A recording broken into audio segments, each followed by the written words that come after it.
Assalamualaikum warahmatullahi wabarakatuh. Alhamdulillah, wassalatu wassalamu ala rasulillah wa ala alihi wa sahbihi wa mawala. La hawla wa la quwwata illa billah, amma ba'd. Anakku sekalian, selamat berjumpa kembali di pembelajaran online Aswaja kelas 12 SMA Raden Rahmat Palembendo. Hari ini materi kita adalah konsep ukhuwah, ya, konsep ukhuwah. Mudah-mudahan pelajaran kali ini bermanfaat di dini wa dunya wal akhirah. Ala hadiniyah bi barakatil Fatihah.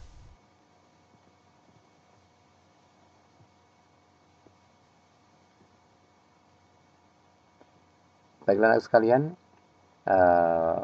untuk menyingkat waktu, mempersingkat waktu, mari kita masuk ke slide yang kedua tentang tujuan pembelajaran tentang ukhuwah pada hari ini, ya.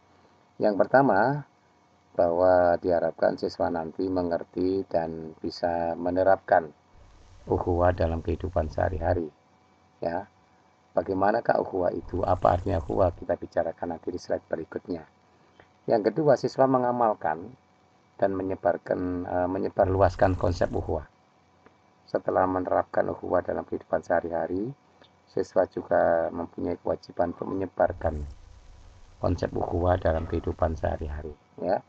Ini tujuan pembelajaran kita pada hari ini. Kemudian berikutnya, ukhuwah itu secara bahasa artinya adalah saudara atau sahabat. Ya, arti secara bahasa ukhuwah itu adalah saudara atau sahabat. Nah, secara istilahi atau secara maknawi atau secara istilah, ukhuwah itu adalah sikap yang mencerminkan rasa persaudaraan, kerukunan, persatuan, dan solidaritas yang dilakukan seseorang terhadap orang lain atau suatu kelompok terhadap kelompok lain. Jadi makna ukhuwah itu luar biasa sebenarnya. Itu dengan adanya ukhuwah ini maka kita akan bisa menjadi satu saudara, satu ikatan persaudaraan, kemudian tercipta sebuah kerukunan, persatuan di antara kita, serta solidaritas yang dilakukan oleh seseorang terhadap orang lain. Jadi ketika seorang punya sikap ukhuwah yang baik, maka dia akan selalu berbuat baik pada orang lain. Kemudian kelompoknya juga demikian, akan selalu berbuat baik dengan kelompok yang lain. Ya, tidak ada rasa permusuhan, persaingan yang menyebabkan kerutuhan sebuah persaudaraan, ya. Ini. Kemudian masalah ukhuwah ini dijelaskan oleh Allah di banyak kalimat-kalimat Al-Qur'an. Salah satu di antaranya adalah surat Al-Hujurat ayat 13, ya. Yang di sana itu artinya bahwa manusia diciptakan Allah berbeda-beda antara satu dengan yang lain. Tujuannya adalah supaya saling kenal mengenal antara satu dengan yang lain. Ya ayuhan nas, inna khalaqnakum min dzakarin wa untha wa ja'alnakum syu'uban wa qabaila lita'arafu inna akramakum indallahi atqakum. Bahwa manusia itu diciptakan oleh Allah berbeda-beda antara satu dengan yang lain. Ada laki-laki, ada perempuan, bersuku-suku, berbangsa-bangsa, berlainan ras warna kulit. Lita'arafu, itu semua tujuannya adalah supaya saling kenal mengenal antara satu dengan yang lain. Kalau sudah saling mengenal, inna akramakum indallahi atqakum, sesungguhnya yang paling mulia di antara manusia satu dengan yang lain adalah manusia yang paling bertakwa kepada Allah Subhanahu wa taala, ya. Itu pengertian ukhuwah, persaudaraan antar satu dengan yang lain. Lanjut. Kemudian di bawah ini akan saya jelaskan tentang sikap-sikap yang bisa memperkuat ukhuwah. Ya, sikap-sikap yang bisa memperkuat ukhuwah. Apabila sikap-sikap di bawah ini yang akan saya jelaskan ini ada pada diri kita, ada pada kelompok kita, maka ukhuwah ini akan semakin kuat, ukhuwah ini akan semakin solid. Ya. Yang pertama adalah at-ta'aruf, adalah sikap saling mengenal antara satu dengan yang lain. Bahwa memang Allah Subhanahu wa taala ini menciptakan manusia itu berbeda-beda antara satu dengan yang lain. Tujuannya cuma satu, supaya saling kenal mengenal. Kalau saling mengenal antara satu dengan yang lain, saling mengenal, menghormati sikap-sikap satu dengan yang lain, maka akan tercipta ukhuwah, persaudaraan yang kuat, ukhuwah yang kuat di antara satu dengan yang lain. At-ta'aruf, saling mengenal. Ya. Kemudian yang kedua at-tasamuh. At-tasamuh ini sikap toleransi ya. Sikap toleran dan saling menghargai satu dengan yang lain. Bahwa ketika manusia itu bisa mempunyai sikap menghormati yang lain, menghargai yang lain, toleransi terhadap perbedaan dengan orang-orang yang lain, dengan kelompok lain, maka akan memperkuat ukhuwah, memperkuat persaudaraan, memperkuat persatuan. Ini sikap toleran. Kadang-kadang di antara kita ini ada yang mempunyai sifat intoleran. Intoleran itu artinya bahwa uh, tidak toleransi terhadap yang lain. Bahwa kita harus sadar hidup ini tidak satu. Kita hidup ini tengah-tengah masyarakat yang majemuk, masyarakat yang berbeda satu dengan yang lain. Maka apabila kita dengan yang lain, kelompok satu dengan kelompok yang lain, punya sikap tasamuh, sikap toleran, menghargai satu dengan yang lain, menghargai perbedaan, dan mengedepankan persatuan, maka sesungguhnya itu akan memperkuat ukhuwah. Misalnya dalam Islam itu ada banyak kelompok. Ada kelompok Nahdlatul Ulama, kelompok Muhammadiyah, LDI, dan kelompok-kelompok yang lain. Manakala sikap toleran, tasamu dijunjung tinggi, maka di antara kelompok-kelompok ini tidak akan terjadi satu perseteruan. Mereka akan bersikap satu sama lain, bersikap dengan baik, bersikap toleran, dan akhirnya Islam semakin kuat, memperkuat ukhuwah Islamiyah. Tetapi ketika ada kelompok-kelompok yang menganggap dirinya adalah yang terbaik, menganggap dirinya adalah kelompoknya adalah kelompok yang paling benar, sehingga cenderung untuk tidak toleran terhadap yang lain, bersikap tidak tasamu, maka inilah yang kemudian menyebabkan perpecahan. Tetapi kalau NU jelas mempunyai sikap tasamu, sikap toleran dan saling menghargai satu dengan yang lain, itu NU. Kemudian yang lain seperti itu. Yang ketiga ta'awun, sikap saling menolong dalam sebuah kebaikan. Bahwa manusia ini tidak bisa hidup sendiri. Manusia pasti butuh pertolongan orang lain. Karena memang manusia ini diciptakan untuk saling tolong menolong. Tidak bisa hidup sendiri. Pasti membutuhkan pertolongan orang lain. Maka ketika seseorang mempunyai dasar-dasar sikap suka menolong satu dengan yang lain dalam kebaikan, itu akan memperkuat ukhuwah, ya, saling tolong menolong. Walaupun itu berbeda agama, berbeda rasa warna kulit, berbeda pemahaman, tetapi kalau sikap saling tolong menolong ini didahulukan, maka itu akan memperkuat ukhuwah. Ya, itu. Understand? Lanjut yang nomor 4, at-tarahum, adalah sikap saling menyayangi dan mudah ibah melihat penderitaan orang lain. Itu at-tarahum. At-tarahum itu selalu dengan orang lain itu selalu ibah, saknoan, saling menyayangi, sehingga muncul keinginan untuk menolong, untuk menghargai, untuk mengenal orang itu lebih baik lagi.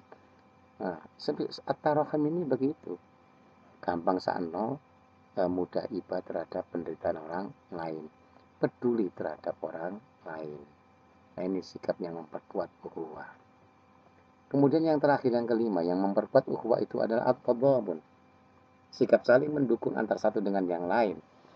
Kita sadar bahwa manusia itu memang mempunyai kelebihan dan kelemahan masing-masing. Maka saling mendukung antar satu dengan yang lain sangat dibutuhkan untuk mencapai kesuksesan bersama. Semua orang, tidak ada orang itu punya kelebihan, tidak punya kelebihan tok, tidak punya kelemahan, tidak ada. Semua orang pasti punya kelemahan dan kelebihan masing-masing. Ketika yang punya kelebihan kemudian membantu yang lemah, akan terjadi sikap saling tolong menolong, ukhuwah semakin kuat. Kemudian yang lemah menghormati yang mempunyai kelebihan. Dua-duanya saling mendukung. Yang punya kelebihan mendukung yang lemah, yang punya kelemahan kemudian mendukung yang punya kelebihan. Maka seseorang yang mendukung antar satu dengan yang lain dalam sebuah kebaikan, ini adalah sebuah sikap yang memperkuat ukhuwah. Oke ya, itulah 5 hal ya yang membuat sikap ukhuwah Islamnya semakin kuat. Itulah yang harus kalian lakukan untuk memperkuat ukhuwah di antara kita. Oke, sekarang sikap yang merusak ukhuwah. Nah, ini tolong dihindari. Jangan sampai kita punya sikap semacam ini ya. Yang pertama, as-sukhriyah. Ini suka memperolok atau menghina orang lain. Nanti penggawean ini memperolok-olok, menghina orang lain, as-sukhriyah. Ya, tidak pernah memuji orang lain, jarang sekali menyenangkan hati orang lain. Dia suka memperolok dan menghina-hina orang lain. Sikap semacam ini akan merusak ukhuwah. Ya, ini biasanya dilakukan oleh orang-orang yang mempunyai kekuatan, punya kemampuan yang berlebih daripada yang lain, sehingga cenderung menghina orang lain. Kemudian al-lamz, ada mengejek orang lain baik dengan perkataan maupun perbuatan. Mengejek itu dengan perkataan, mengejek orang lain dengan perbuatan pun bisa. Sikap-sikapnya adalah sikap yang menunjukkan bahwa dia sedang mengejek orang lain. Dengan perkataan-perkataan yang mengejek orang lain, melemahkan orang lain, menghina orang lain. Ini hampir sama dengan asy-sukhriyah, tetapi ini lebih mengejek ya. Mengejek dengan perbuatan dan perkataan. Yang ketiga, suudzon, menuduh pihak lain tanpa bukti yang kuat. Orang itu boleh curiga pada orang lain, boleh. Tetapi kecurigaan itu harus punya dasar-dasar atau bukti-bukti curiga. Ketika seorang menuduh orang lain tanpa bukti yang kuat, tanpa bukti yang nyata, itu suudzon. Suudzon itu berprasangka buruk pada orang lain. Sekali lagi, suudzon itu berprasangka buruk pada orang lain. Cenderung menuduh pihak lain tanpa bukti yang nyata, tanpa bukti yang kuat. Ini sangat berbahaya dan melemahkan, merusak ukhuwah. Nah, suudzon ini membuat orang lain akan terjadi saling curiga, terjadi tuduhan-tuduhan yang tidak terbukti kuat. Dan ini berbahaya sekali dalam ukhuwah, dalam kehidupan sehari-hari. Oke, lanjut al-ghibah. Al-ghibah itu menggunjing atau ngerasani pihak lain yang tidak hadir dengan sesuatu yang buruk. Kita membicarakan orang lain, sesuatu yang kalau dia mendengar pembicaraan kita akan marah. Kita membicarakan orang lain, kalau pembicaraan kita ini membuat orang lain tidak senang, itu adalah ghibah. Nah, kecuali kalau kita membicarakan orang lain, kebaikan-kebaikan orang lain, itu bukan ghibah. Tapi kita membicarakan keburukan-keburukan orang lain, membicarakan kelemahan-kelemahan orang lain, membicarakan aib orang lain ketika dia tidak ada. Nek cara Jawa ini ngerasani.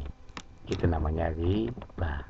Hindari sejauh-jauhnya karena ghibah itu bisa merusak ukhuwah. Kemudian at-tajassus adalah sikap selalu mencari kesalahan pihak lain dan mencurigai secara berlebihan. Ada orang yang memang kepekerjaannya senang mencari kesalahan orang lain, sementara kesalahan dirinya sendiri dia nggak tahu. Sikap yang selalu mencari kesalahan orang lain ini adalah sikap at-tajassus. Mencurigai orang lain selalu secara berlebihan, itu juga termasuk at-tajassus. Bahaya ini.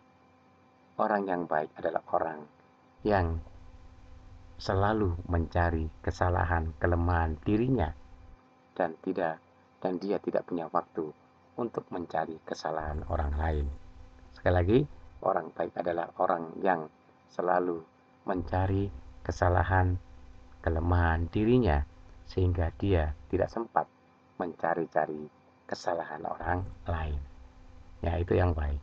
Tapi at-tajassus, sikap selalu mencari kesalahan pihak lain, ini merusak ukhuwah. Yang terakhir, at-takabur. At-takabur ini sombong ya. Jadi siapapun yang sombong, merasa dirinya lebih daripada yang lain, merasa dirinya lebih baik daripada yang lain, merasa dirinya adalah orang yang terbaik, terhebat, tercerdas, sehingga dia cenderung meremehkan orang lain. Sikap sombong adalah sikap yang sangat dibenci oleh Allah Subhanahu wa Ta'ala. Bahwa orang sombong tidak akan pernah bisa masuk surganya Allah Subhanahu wa Ta'ala. Ya, orang sombong itu adalah orang yang tidak bisa masuk surganya Allah Subhanahu wa Ta'ala. Kesombongan itu hanya milik Allah. Manusia tidak pantas sama sekali untuk sombong. Nah, sikap sombong, merasa dirinya lebih hebat daripada yang lain, merasa dirinya lebih baik daripada orang yang lain, itu adalah sikap yang merusak ukhuwah. Nah, saya kira demikian sekalian ya, hal-hal yang dapat saya sampaikan pada hari ini tentang bagaimana ukhuwah itu, kemudian bagaimana sikap-sikap yang bisa memperkuat ukhuwah, sikap-sikap yang bisa memperlemah ukhuwah. Ya, itu mudah-mudahan kalian bisa memahami dengan baik. Kalau yang memperkuat kalian bisa melaksanakan, kalau yang memperburuk atau melemahkan, merusak ukhuwah, tolong dihindari sejauh-jauhnya. Baik anak sekalian, tolong tugasnya ini tolong carilah kisah ya, kisah ini. Kisah itu sebuah cerita entah cerita di zaman Rasulullah atau cerita di zaman sahabat-sahabat, atau cerita di zaman sekarang atau kiai-kiai tentang suudzon dan takabur ya. Jadi satu, cari kisah, entah kisah para wali, kisah para nabi dan sebagainya, tentang suudzon ya, suudzon dan tentang takabur. Nanti kisah tentang suudzon dan kisah tentang takabur, sebuah cerita dengan akibatnya sekalian ya. Tolong itu dikerjakan dan dikumpulkan pada saat pembelajaran luring ya, pembelajaran luring waktu saya dikumpulkannya. Saya kira itu. Tetap terapkan protokol kesehatan, pakai masker, jaga jarak aman, istiqomah, cuci tangan setelah menyentuh sesuatu yang kurang baik atau yang kotor atau yang ada virusnya. Kemudian jaga imun tubuh kalian masing-masing dengan cara istirahat, makan dan olahraga yang teratur, dan tetap berdoa kepada Allah Subhanahu wa Ta'ala agar diselamatkan dari mara bahaya COVID-19 ini. Saya kira itu sekali ya. Mudah-mudahan kita semua diselamatkan oleh Allah Subhanahu wa Ta'ala dari mara bahaya virus corona yang sangat berbahaya ini, dan kita semuanya dalam keadaan sehat walafiat, selamat dunia sampai akhirat. Amin ya rabbal alamin. Saya kira itu. Sampai jumpa di kesempatan yang akan datang. Mudah-mudahan kita semua mempunyai ilmu yang bermanfaat di dunia dan dunia akhirat. Demikian, wallahul muwaffiq ila aqwamit thoriq. Assalamualaikum warahmatullahi wabarakatuh.